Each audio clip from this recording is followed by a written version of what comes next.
안녕하세요. 조선왕조실록을 쓰고 단다 쓰담입니다. 네, 저희는 오늘 방구석실록 물개편으로 인사드립니다.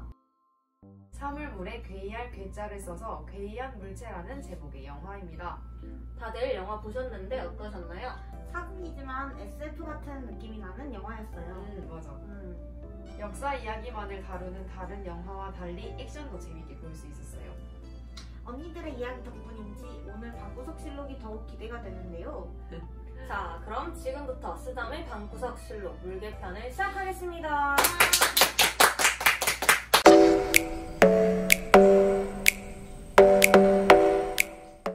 처음에 영화만 보고 저는 실제로 물개가 형체가 있는 무언가이기는 했을까라는 생각도 했었어요.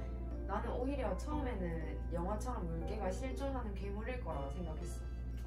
나는 조선시대 사람들이 처음 접해본 무언가일 거라고 생각했어. 세상에는 사실 우리가 모르는 게 너무 많고 그냥 처음 보는 거라서 물개? 한 거 아닐까 했어. 그럴 수도 있겠다. 그래서 나는 영화를 보고 나서 찾아봤는데 조선왕조실록을 보니까 물개라는 단어가 중종 때뿐만 아니라 고종 때까지 걸쳐 총 65번이 나온대. 저는 왕의 불안한 정신상태와 이러한 불안한 왕권, 왕의 무능함으로 인한 사람들의 두려움으로 생긴 허상의 물개라고 생각했는데 나는 존재하긴 했을 것 같아. 단지 그게 뭔지 몰라서 물개라고 한 게 아닐까. 나는 열심히 찾아봤는데 결론부터 말하자면 물개는 괴물이 아니다야.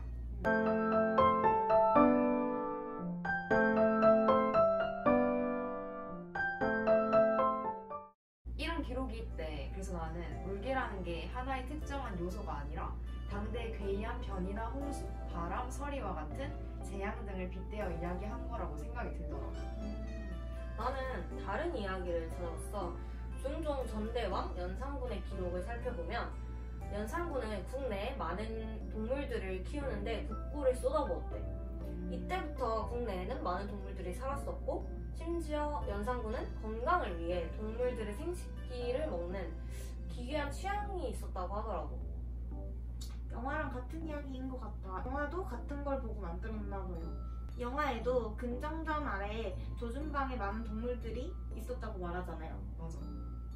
그래서 추측하자면 연산이 기괴했으니까 영화에서처럼 이중교배를 했을 가능성이 있는 것 같은 거지. 영화처럼 괴물과 같은 모습으로 나타나 사람들에게 피해를 입혔을 수도 있지 않을까. 근데 그건 진짜 그럴 수도 있겠구나. 물개는 이렇게 미스터리가 가득해서 더 재미있었어요.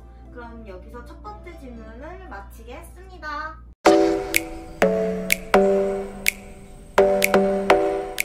영화에서 물개는 두려움이었어. 백성들의 마음에 있는 두려움은 대표적으로 군역과 역병이라고 생각했어. 그들에겐 군역도 역병도 죽음이니까 군역을 가면 농사일을 못해서 가족들이 굶어 죽고 역병은 알 수 없이 당하는 속수무책인 죽음이고 아무것도 할 수 없다는 것을 더 뼈저리게 느끼게 하니까 그들에겐 죽음이 가장 두려웠을 거라고 생각해. 왕가도 아니고 잘나는 양반으로도 못 태어났지만 그래도 가족들과 적당히 잘 살고 싶은 욕망이 있을 테니까 아무것도 모른 채로 끌려가고 죽어야 하는 이유가 단지 일반 백성이라서 천민이라는 이유라는 게 좀 슬프고 안타까웠지. 나는 이게 영화를 보면서 가장 안타깝고 화나는 부분이었어. 백성들은 굶주림의 끝을 보이고 있었잖아. 영화에서 나왔던 것처럼 수도였던 한양에서조차 번번한 국밥조차 먹을 수 없었어. 음식을 얻기 위해서 거짓을 고하고 권력을 위해 사람을 토막내는 시대였잖아.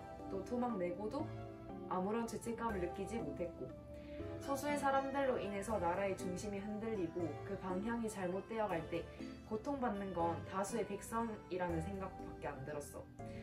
백성들은 물개의 존재도 두려워했겠지만 내일 당장에 먹을 것이 없는 것, 굶주리고 죽어가는 자식들을 봄에도 아무런 해줄 것이 없는 것, 또 기울어져만 가는 나라를 보면서 드는 절망감이 더 무서웠을 것 같더라고. 이런 것들이 백성들에게 물개였지 않았을까 생각이 들었어.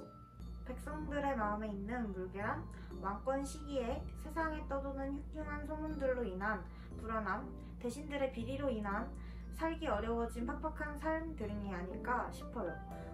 백성들은 물개가 나타나기 이전에도 빈곤한 생활을 이어왔고 물개가 나타남으로 인해 더욱더 힘든 생활을 이어나가야 했습니다. 이에 더불어 물개는 자연재해와 달리 처음 보는 생물로의 무서움과 예측할 수 없는 두려움이 합세해 백성들의 불안함을 더욱 고조시켰습니다. 또한 물개로 인한 피해 복구는 또 다시 백성들의 세금을 통해 나갈 것이 분명했습니다. 백성들에게 물개란 자신들이 짊어져야 할 또 다른 짐덩이가 되어버린 것입니다. 물개 자체에 대한 불안감과 물개로 인한 조정의 후대처에 대한 불안감들이 백성들을 짓누르고 있었을 것입니다.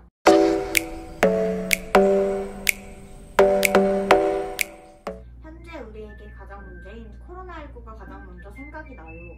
질병 또한 현대사회에서 인간의 욕심으로부터 비롯된 악재가 아닐까 생각했어요. 물개처럼 요즘 동물들 실험 같은 것도 문제가 많다고 생각하고 펫샵이나 불법 괴농장 같은 것도 인간의 만족이나 탐욕으로 인한 악재라고 생각해.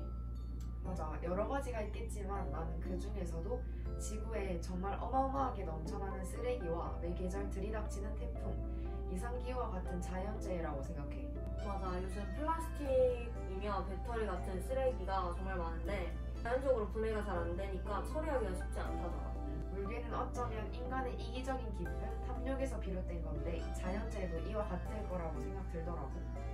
그렇지. 인간의 이기심 때문에 동물과 자연이 파괴되고 고통받는 일들이 점점 많아지는 것 같아서 안타까워. 맞아. 지구온난화 등 환경 문제 또한 인간의 욕심에서 비롯된 악재라고 생각해요. 진짜 아무 생각 없이 번거롭다는 이유로 생각 없이 많은 쓰레기들을 버렸잖아. 그게 결국 지구온난화를 유발하고 있어. 나는 그 피해가 고스란히 물개와 같은 큰 재난으로 우리에게 돌아오고 있는 걸 요즘 많이 느껴. 쓰레기뿐만 아니라 매일 쓰는 전기도 낭비할 때가 많고 자주 바꾸는 전자기기들, 요즘 한 가구에 자동차도 뭐 2대씩이고 사실 생활 패턴 자체를 바꿔야 한다고 생각해. 매년 여름 우리가 느끼는 더위 또한 지구가 우리에게 보내는 메시지라고 생각하는데 우리는 이를 잘 느끼지 못하기도 하잖아요.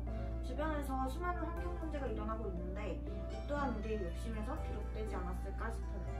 특히 코로나 이후로 비대면 생활 때문에 플라스틱 쓰레기도 많이 생기고 차를 모는 사람들도 더 많이 생기다 보니까 더 문제인 것 같아. 빨리 코로나로부터 벗어날 수 있으면 좋겠다. 아 근데 진짜 빨리 마스크 벗고 이야기하는 날이 왔으면 좋겠어. 빨리 그런 날이 오기를 바라며 오늘 촬영을 마치겠습니다. 자, 그럼 하나, 둘, 셋. 지금까지